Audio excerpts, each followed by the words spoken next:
On the final day of competition at the 1984 Olympics in Los Angeles, a teenager from Philadelphia climbed into the ring, ready for his final bout in the 125-pound weight class.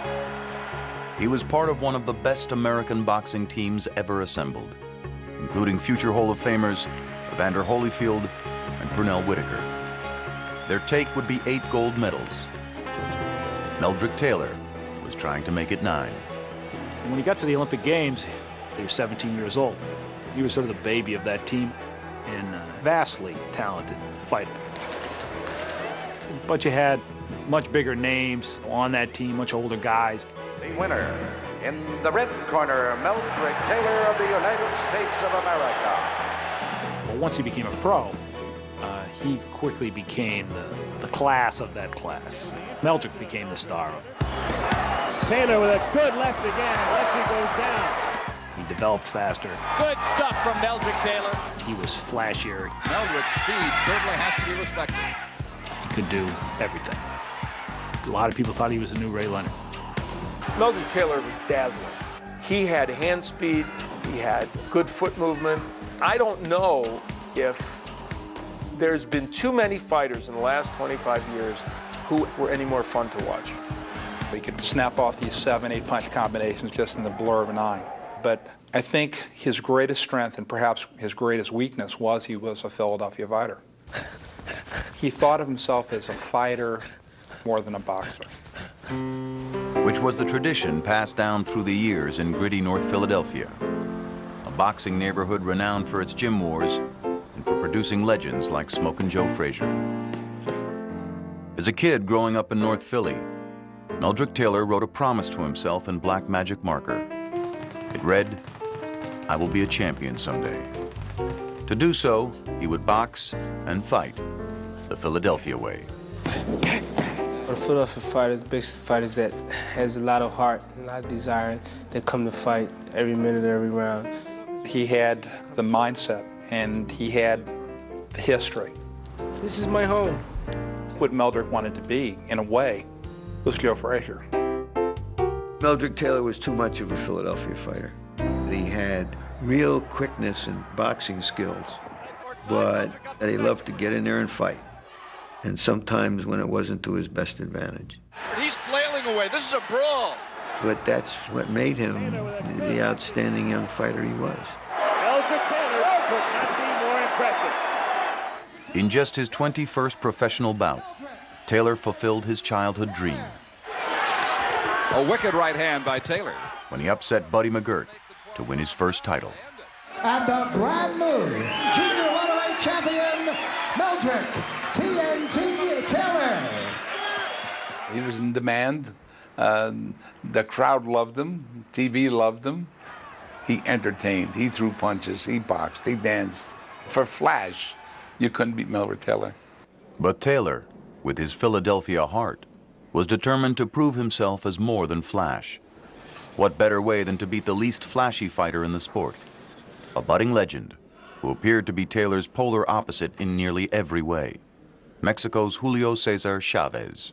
Chavez, unloading. Chavez was regarded as the best pound-for-pound fighter in the world, but more than that, he was regarded as the toughest son of a bitch in boxing. He articulated all the virtues that Mexican fighters are supposed to have.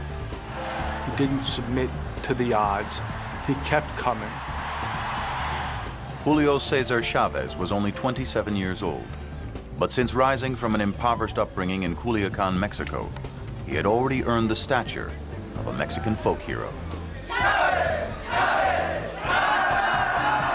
Chavez is something different, something extra natural. Julio Cesar Chavez. Chavez always fights for the Mexican flag. People, they don't care. They don't go to war just to see him fight.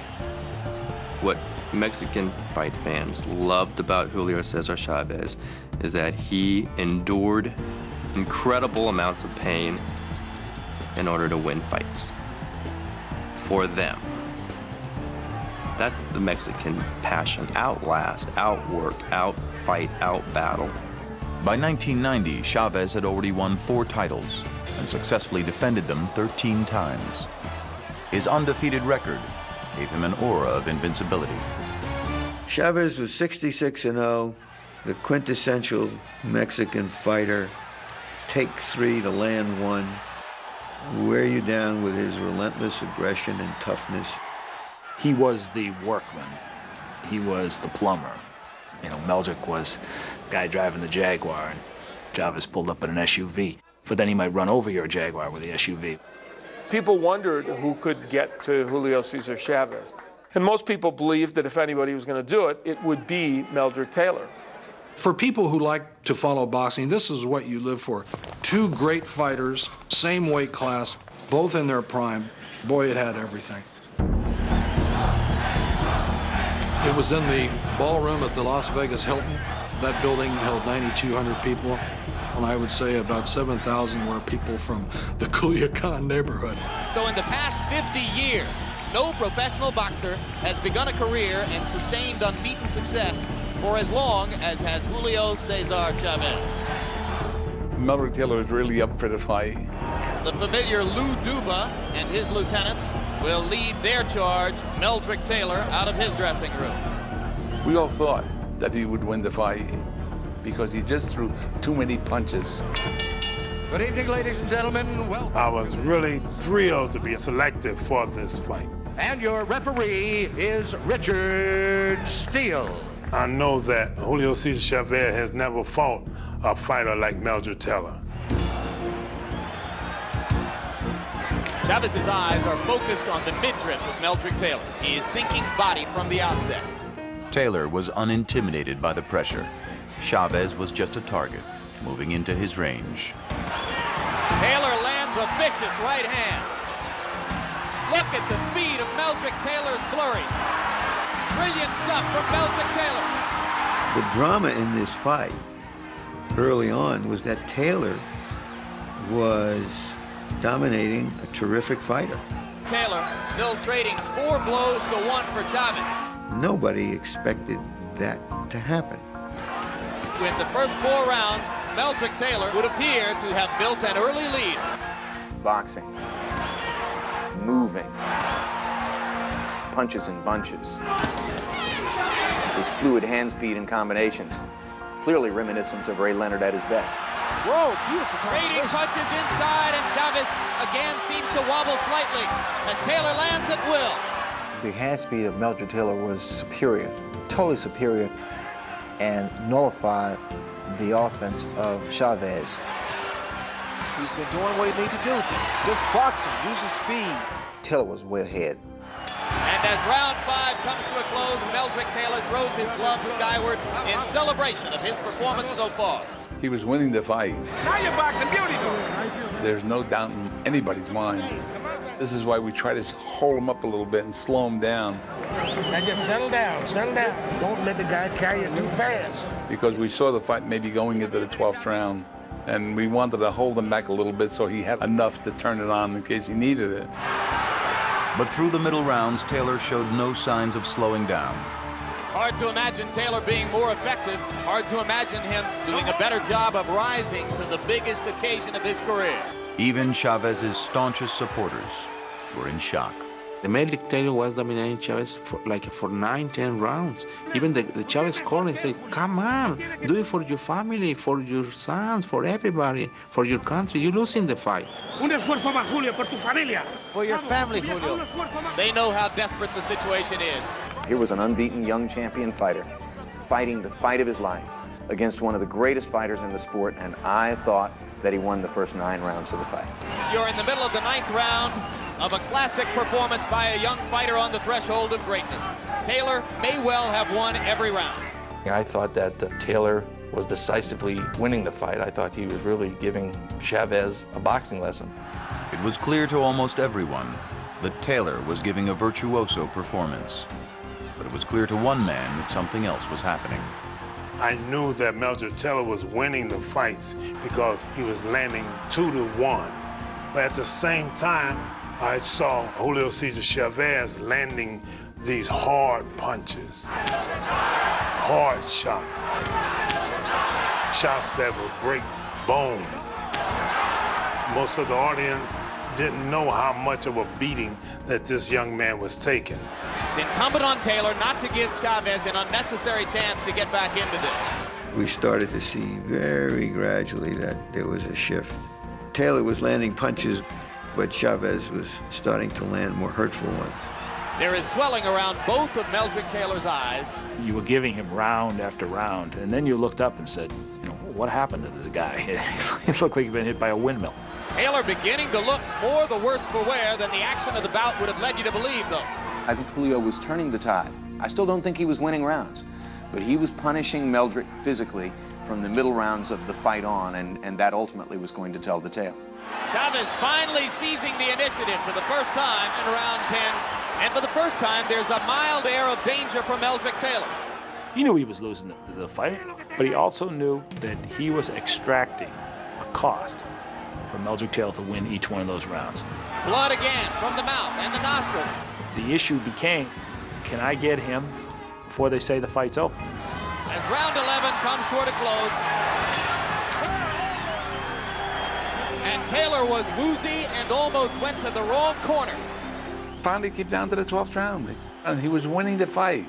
Sure, he got hit some shots, but he was in condition, and we tell him in the corner, look, this is the last round. No, this is the last round. The whole fight is right now. But the advice Lou Duva remembers offering, and what was actually said in the corner, differ just a bit. Move, move, move. Dance, dance, dance, you know?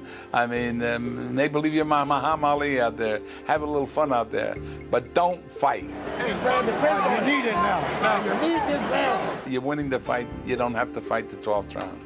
No, the fight is hanging on this round here, Mel. This is okay, champ. This is the last and final round. Now, you want to be champ of the world? His corner was telling him, it's close. You got to go out there and fight. The fight is hanging on this round here, Mel. This is okay. It wasn't even close. I don't know what fight the corner was watching. Meldrick Taylor was not going to back down from Chavez. He was not going to give Chavez the satisfaction of making him fight in a manner not befitting a Philadelphia fighter. Touch glove, touch glove. If you're a fight fan, get ready for 3 minutes of high drama now, as a desperate and determined Julio Cesar Chavez tries to take out a fading and battered Meldrick Taylor, who has completely dominated him through most of the fight. Early in round 12, the only question on everybody's mind was, can Taylor finish the fight on his feet? If he does, he wins. 2 minutes to go. Maybe 2 minutes left in Julio Cesar Chavez's historic unbeaten streak. It was like watching someone leading the Boston Marathon for 25 miles and they're falling apart. That is a tired Meldrick Taylor slipping to the canvas. Can this guy just get to the finish line? Both of Taylor's eyes are closing.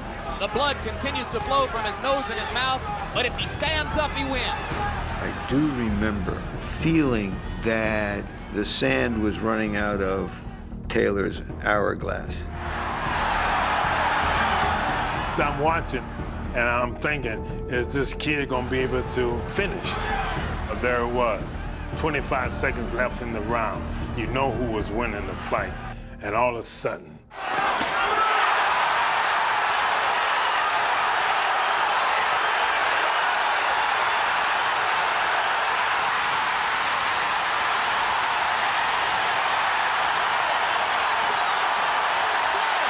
If he gets up, he probably wins the fight. I can't believe it.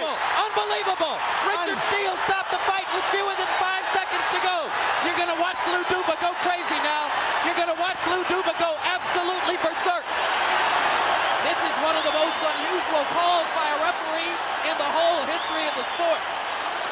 5 seconds left. I cannot believe they stopped that fight.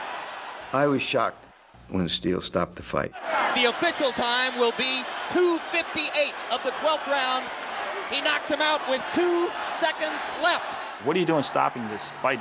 You're giving a victory away. This guy's earned the right. He's a champion. He got up. What are you doing stopping the fight? Richard, you describe the end of the fight and why you stopped it. Well, Larry, I stopped it because, you know, Meldrick had took a lot of good shots, a lot of hard shots. when that famous right hand that Julio Cesar Chavez landed, He went down like there was no more life in him. He got up, he pulled himself up. And I asked him twice, "Are you all right? Are you all right?" You okay? You okay? And he could not continue. I don't care about the time. When I see a man that has enough, I'm stopping the fight. Not only was I infuriated, I was Italian mad. He says, I don't know what time it is. All I know is I've got a hurt fighter in front of me. I don't want him to get hit anymore. Bullshit, I don't believe that there. He got up, he started to pick up the count. At 6, he got up. I thought we had got jobbed. This fight should have been mine. This should have been in the basket. I had needed it on the scorecards, and it was premature that Richard Steele would do something like this. The controversial ending was filled with subplots. Taylor's trainers were criticized for convincing him that he needed to win the final round. Lou Duva was criticized for jumping onto the ring apron, which distracted Taylor and caused him to look to his right just as Steele asked him to respond to critical questions. And Steele was criticized for not being aware of the flashing red light right behind Taylor that signified the last 10 seconds of the 12th round. His decision immediately became one of the most debated in boxing history. I think that Richard Steele made a bad stoppage. Meldrick Taylor had fought his heart out. He had earned the right of those extra 2 seconds. It was hard initially to step back and really look at what had happened. One guy got assaulted at the end is what happened. So should they have stopped the fight? Yeah, they should have stopped the fight. His expression said it all. I mean, he couldn't believe that he lost. Today, every time I think about that fight, I think about that expression on his face. If the fight had gone to the scorecards, Meldrick Taylor would have won a split decision victory. But no matter the outcome, he paid a high price. I examined Meldrick right after the fight, sent him to the hospital. Meldrick had a facial fracture. He was urinating pure blood. His face was grotesquely swollen. This was a kid who was truly beaten up to the face, the body, and the brain. You rarely see guys that world-class caliber beaten so decisively to the point where their bodies are utterly gone. Once it's beaten out of you, it's gone forever. From Culiacan, Mexico, Julio Cesar Chavez. In Mexico, this fight turned Chavez into a heroic, almost legendary figure. Chavez would remain unbeaten for the next 21 fights before finally losing in 1994. Meldrick Taylor never truly recovered. Meldrick Taylor lost everything that night. He didn't just lose a title belt. He was never going to be Meldrick Taylor again. In the years following the loss to Chavez, Taylor's life and career propelled into a downward spiral, marked by diminished skills inside the ring, financial and legal problems outside of it, and most worrisome, this. Oh, it's funny a lot to me because the media wrote bad things about me. They allowed my name, said that I was washed up. Today, at 36, Taylor continues to fight, despite evidence that he shouldn't. Back in 1992, I lost my title, but... Meldrick is the classic great champion that won't quit. Someone that continued on with his career as best he could, but who shows all the evidence of chronic brain injury. I'm at the beginning of the prime of my career, and I think I'm going to really excel in this fight. I'm going to propel me as the best fighter pound for pound in the world. It's going to make me a superstar. People say a lot of things about me, about my career. I shouldn't be fighting no more, and it's not true. So I'm here to prove myself that I'm still the same fighter I was. This man should not be in the ring, should not be training in the gym. It makes me feel embarrassed for the sport that anyone would allow him to fight. If I had to use one word of where Meldrick Taylor's life is now, I would say tragic. But he should have had his victory for his own personal pride, for the satisfaction of knowing that he did it. Because Meldrick Taylor was special.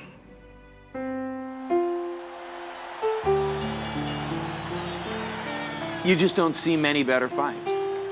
Skill, will, close competition, bizarre circumstances, strong personalities. That fight had it all. It turned out to be a great fight and really a great moment in my life. I never regretted what I did. It was as barbaric as it was beautiful. It was probably the best fight of the decade.